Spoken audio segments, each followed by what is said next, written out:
माशरे के बारे में और हमारे कपड़ों के बारे में हम इसके खिलाफ खड़े हैं। हम ये कहते हैं कि हमारे कपड़ों की वजह से हमने ये अपोलोजाइज करें हमसे, पूरे पाकिस्तानी कौम से, और या तो फिर रिजाइन।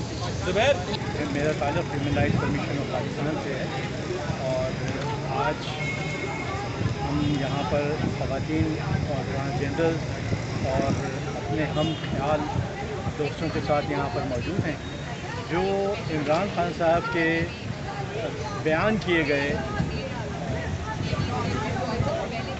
यानी एहसास और ख्याल को नहीं मानते, उसे समझते हैं कि वो बहुत ही तज़हीक आमेज़ है इस मुल्क के इंसानों के लिए, चाहे वो मर्द हो, चाहे वो औरत हो, चाहे वो बच्चा हो, चाहे वो ट्रांसजेंडर हो।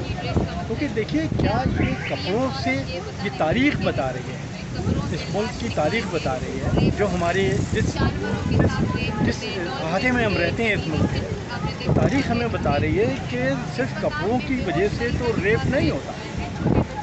फिर क्यों हो जाता है? कब्र में दस्तूर